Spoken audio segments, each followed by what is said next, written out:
Hello, എല്ലാവർക്കും എൻ്റെ പുതിയൊരു വീഡിയോയിലേക്ക് സ്വാഗതം.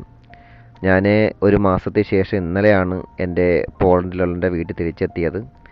ഇന്നലെ നല്ല സുഖമായിട്ട് കിടന്ന് ഉറങ്ങി. രാവിലെ എഴുതിച്ച് പുറത്ത് നോക്കുമ്പോഴും എല്ലാം ഐസ് വീണുകൊണ്ടിരിക്കുകയാണ്. കാറുകളും നമ്മുടെ മുറ്റവും എല്ലാം ഐസിൽ നിറഞ്ഞു നിൽക്കുകയാണ്. എന്നെ സംബന്ധിച്ചിടത്തോളം പോളണ്ടിൽ യൂറോപ്പിൽ വന്നതിന് ശേഷം ആദ്യമായിട്ടാണ് നമുക്ക് ഈ ഐസിൻ്റെ എക്സ്പീരിയൻസ് കിട്ടുന്നത്. ഈ നമ്മൾ കേട്ടിട്ടേ ഉള്ളൂ പണ്ട് ഈ ഐസ് വീഴുന്നതും ഐസിൽ കൂടുള്ള എക്സ്പീരിയൻസ് എങ്ങനെ. പക്ഷെ സത്യത്തിൽ നമുക്ക് ഇത്രത്തോളം ഐസ് -3, -4 ഇവിടെ കാണിക്കുന്നത്. പക്ഷേ നമുക്ക് അത്രത്തോളം നമുക്കത് ഫീൽ ചെയ്യുന്നില്ല. നമുക്ക് തണുപ്പ് ഫീൽ ചെയ്യുന്നില്ല. കാരണം എന്താണെന്നറിയില്ല, നമുക്ക് മൈനസ് അല്ലാതെ നമുക്ക് 4, 5 ആണെങ്കിൽ നല്ല കാറ്റ് കാണും. അപ്പോൾ നല്ല തണുപ്പ് ഫീൽ ചെയ്യും. പക്ഷേ ഇവിടെ നമുക്ക് വലിയ തണുപ്പ് ഫീൽ ചെയ്യുന്നില്ല ഈ മൈനസിലായിട്ട് പോലും. കാറുകളൊക്കെ പയ്യെ മെല്ലെയാണ് പോകുന്നത്. കാര്യം വണ്ടി സ്ലിപ്പാവും. പിന്നെ നമുക്ക് നടക്കപ്പോഴും നല്ല കെയർഫുള്ളോട് നടന്നില്ലെങ്കിൽ നമുക്ക് സ്ലിപ്പാവാൻ സാധ്യതയുണ്ട്. അതുകൊണ്ട് നല്ല ഗ്രിപ്പുള്ള ഷൂ ഇട്ടുകൊണ്ട് മാത്രമേ നമ്മൾ പുറത്ത് പോകാറുള്ളൂ. സ്ലിപ്പാവും. അതുകൊണ്ട് നല്ല കെയർഫുള്ളായി മാത്രമേ ഐസിൽ കൂടെ നടക്കാവൂ. എനിക്കും അറിയില്ല, നമ്മളൊരു ഫസ്റ്റ് എക്സ്പീരിയൻസ് ആണ്. അതുകൊണ്ട് നമ്മളെ മുൻപ് ഈ എക്സ്പീരിയൻസ് ഉള്ളവർ പറഞ്ഞു തന്ന ആ ഒരു ഇതിലാണ് നമ്മൾ നടക്കുന്നത്. അപ്പോൾ എന്തായാലും ഈ ഒരു ഫസ്റ്റ് ഒരു പുതുമയായതുകൊണ്ട് ഞാനും എൻ്റെ സുഹൃത്തുക്കളും ചേർന്ന് നമ്മൾ ഒന്ന് നടക്കാൻ വേണ്ടി തീരുമാനിച്ചു. ജയാനന്ദനും റിജോയും ബിറ്റുവും സന്തോഷേട്ടനും നമ്മുടെ ശ്രീമാരുടെ എല്ലാം കൂടെ നടന്നു. ഇത് നമ്മളെ പുറത്ത് പാർക്ക് ചെയ്യുന്ന കാറാണ്. അതിൽ ജയാനന്ദന് ഐസ് വെറുതെ ഇങ്ങനെ വാരിത ഒരു സത്യം പറഞ്ഞ ഒരു വല്ലാത്ത ഒരു എക്സ്പീരിയൻസ് ആണ്. എല്ലാവർക്കും ഒരു പുതുമയാർന്ന ഒരു ഇത്. സന്തോഷേട്ടനൊക്കെ ഭയങ്കര ഒരു സന്തോഷത്തിലാണ്.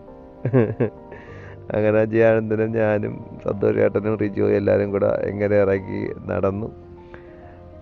ഐസിൽ വാരി അങ്ങോട്ടും ഇങ്ങോട്ടും എറിയുകയാണ്. പക്ഷെ കൈയൊക്കെ പെട്ടെന്ന് നമ്മൾ ഗ്ലൗസ് ഒന്നും ഇട്ടില്ലെങ്കിൽ നമ്മളെ കയ്യിലൊക്കെ പെട്ടെന്ന് എന്തോ ഒരു എന്നെ സംബന്ധിച്ചിടത്തോളം നമ്മൾ ഈ പല്ല് വേദനയ്ക്ക് നമ്മൾ പോകുമ്പം പല്ല് മരവിപ്പിക്കുമല്ലോ, ആ ഒരു ഫീലിംഗാണ് നമ്മളെ കൈകളിലല്ല. നമുക്കൊന്നും സ്പർശനം ഒന്നും നമുക്ക് അറിയാൻ പറ്റുന്നില്ല. വീടുകളൊക്കെ ഉണ്ട്, വീടിൻ്റെ ഇതൊക്കെ വീട്ടിലൊക്കെ ഫ്രണ്ടൊക്കെ ഫുൾ ഐസാണ്. ഒരു പട്ടി ഇവിടെ കിടന്ന് ഇങ്ങനെ കുരയ്ക്കുകയാണ് നമ്മളെ കണ്ടുകൊണ്ട്. വാലാട്ടുന്നുമുണ്ട്, കുരയ്ക്കുന്നുണ്ട്. നമ്മൾ അടുത്ത് പോയപ്പോൾ ഇവിടെ ഉള്ള എല്ലാം പേടിയാണ് കേട്ടോ. അതുകൊണ്ട് തിരിച്ചു പോയി. അങ്ങനെ അത് കഴിഞ്ഞ് നമ്മൾ വീണ്ടും കാണാൻ വേണ്ടി ഇങ്ങനെ മുമ്പോട്ട് പോയി. ഇത് നമ്മൾ താമസിക്കുന്ന വീടിൻ്റെ മുറ്റമാണ്. ഒരു സിഗ്നലാണ്. വണ്ടികളൊക്കെ ഫുൾ ഐസാണ്. ഇപ്പോൾ ഇവിടെ -20 വരെ ആവുമെന്നാണ് പറയുന്നത്. -20. പക്ഷേ ഇപ്പോൾ 5 കാണിക്കുന്നുണ്ട്. 5 ഇങ്ങനെയാണെങ്കിൽ അപ്പോൾ -20 ആവുമ്പോൾ എന്താണ് അവസ്ഥയെന്ന് നമുക്ക് പറയാൻ ഊഹിക്കുന്നതിനപ്പുറമാണ്. അങ്ങനെ നമ്മൾ ഡ്രസ്സിങ് ക്രോസ് ചെയ്തു. നമ്മൾ സെൻറ്ററിലാണ് നിൽക്കുകയാണ്. ഇതിവിടെ ഒരു കോളേജാണ് നമ്മളെ ഫ്രണ്ടിൽ കാണുന്നത്. നമ്മളിപ്പോൾ പോകുന്ന ആ ഡിഡിലാണ്. അതാണ് ഒരു സൂപ്പർ മാർക്കറ്റാണ്, അവിടെയാണ് പോകുന്നത്. ഇവിടുത്തെ കൺസ്ട്രക്ഷൻ രീതി എന്ന് പറയുമ്പോൾ നമ്മുടെ നാട്ടിലുള്ളതുപോലെ അല്ല. ഇവിടുത്തെ കൺസ്ട്രക്ഷൻ രീതി ഒരു ഡിഫറൻ്റാണ്. കാര്യം അതൊരു നമ്മുടെ നാട്ടിൽ പണ്ട് ഓട് നയിക്കുന്ന പോലെ ചരിച്ച് മാത്രമേ ഇവിടെ വാർക്കാറുള്ളൂ. കാരണം ഐസ് വീണാലോ എന്തെങ്കിലും ആയിക്കഴിഞ്ഞാൽ അങ്ങ് ഇതായി പോകാൻ വേണ്ടിയാണ്. ഇവിടെ സാധാരണയാണ്. എങ്ങനെയാണോ നമ്മൾ മുമ്പുണ്ടായിരുന്നത് അതുപോലെ തന്നെ ഇവിടെ ഒരു വ്യത്യാസമല്ല. ഇവിടെ എല്ലാവർക്കും ഇത് എക്സ്പീരിയൻസ് ആണ്, ഈ ഐസും ഈ തണുപ്പും എല്ലാം. ഇവിടെ ഏറ്റവും കൂടുതൽ തണുപ്പാണ്. തണുപ്പെന്ന് പറഞ്ഞാൽ ചൂടില്ല എന്ന് തന്നെ പറയാം. നമുക്ക് ചൂട് മാക്സിമം പോയി കഴിഞ്ഞാൽ 10 മാത്രമേ ആവുള്ളൂ. അതിൽ താഴെ നമുക്ക് ഇവിടെ ടെമ്പറേച്ചർ കാണിക്കില്ല. തണുപ്പ് സമയമാണ്, തണുപ്പാണ് എപ്പോഴും. സത്യത്തിൽ യൂറോപ്പിലെ ഏറ്റവും കൂടുതൽ ഐസ് വീഴുന്ന ഒരു പ്രദേശമാണ് യൂറോപ്പിൽ പോളണ്ട് പ്രത്യേകിച്ച് പോസ്നാൻ, നമ്മളെ സ്ഥലം. അവിടെ നല്ല ഐസ് വീഴുന്ന സ്ഥലം. ഞാൻ കഴിഞ്ഞ ദിവസം ജർമ്മനിയിലായിരുന്നപ്പോഴും ജർമ്മനിയിലും ഇത്രത്തോളം ഐസില്ല. ബെൽജിയത്തിലായാലും ഫ്രാൻസിലായാലും മറ്റ് യൂറോപ്പിലെ പല രാജ്യങ്ങളിലും നമുക്ക് ഇത്രത്തോളം ഫീൽ ചെയ്യും. ഞാൻ ഒരു മാസത്തോളം ഞാൻ ബെൽജിയം, ഫ്രാൻസ്, നെതർലാൻഡ്, ലക്സംബർഗൊക്കെ ആയിരുന്നു. പക്ഷെ അവിടെ ഇത്രത്തോളം ഐസ് വീഴ്ചയോ ഇത്രത്തോളം തണുപ്പും കാണും. തണുപ്പ് പക്ഷേ എനിക്ക് തോന്നുന്നു ഇവിടത്തേക്കാൾ കൂടുതൽ തണുപ്പ് അവിടെ ഫീൽ ചെയ്യുന്നുണ്ട്. പക്ഷേ അവിടെ ഐസ് ഇത്രത്തോളം ആവുന്നില്ല. ഇതൊരു നമുക്കൊരു ഈ ഹൈവേ ക്രോസ് ചെയ്യാൻ പറ്റുന്ന ഒരു ടണലാണ്. ഈ ടണൽ വഴിയാണ് നമ്മൾ ഹൈവേ ക്രോസ് ചെയ്യുന്നത്. ഈ ക്രോസ് ചെയ്ത് നമുക്ക് അപ്പുറത്ത് പോയാൽ മാത്രമേ നമുക്ക് സാധനങ്ങൾ മേടിക്കാൻ പറ്റുള്ളൂ. നമ്മൾ സാധനം മേടിക്കുന്നതിലുപരി നമ്മളൊന്ന് കാണുക എന്നുള്ളതാണ് നമ്മളെ ഒരു ഉദ്ദേശം. ഞാനും നമ്മൾ 4-5 പേര് ചേർന്ന് ഇങ്ങനെ പോയിക്കൊണ്ടിരിക്കുകയാണ്. ഒരു ഫോട്ടോ, എല്ലാവരും ഫോട്ടോ എടുക്കണം. എല്ലാവർക്കും സത്യം പറഞ്ഞാൽ എല്ലാവർക്കും ഇപ്പോൾ നമുക്കിവിടെ നമ്മളതിൻ്റെ കമ്പനിയിൽ വർക്ക് ചെയ്യുന്ന മിക്ക ഉള്ളവരായാലും ഒരു പുതിയ അനുഭവമാണ് ഈ ഐസ് ഈ ഒരു ഇതെന്ന് പറയുന്നത്. അപ്പോൾ എന്തായാലും ഞാനും നമ്മളെല്ലാം കൂടെ അങ്ങ് നടന്നു വന്നു. അടുത്തതിന് കുറച്ച് ഡിഡിൽ കയറണം. നമുക്ക് കുറച്ച് ഫുഡ് ഐറ്റംസൊക്കെ മേടിക്കാനുണ്ട്. അതൊക്കെ മേടിക്കാൻ വേണ്ടിയാണ് നമ്മൾ ഇങ്ങോട്ട് വന്നത്. അപ്പോൾ എല്ലാവർക്കും ഇനി ബാക്കിയുള്ളത് ഞാൻ പറയാം. എല്ലാവർക്കും സുഖം തന്നെയല്ലേ?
അങ്ങനെ നമ്മൾ നമ്മളെ വീട്ടിനടുത്തുള്ളൊരു സൂപ്പർ മാർക്കറ്റിലെത്തി.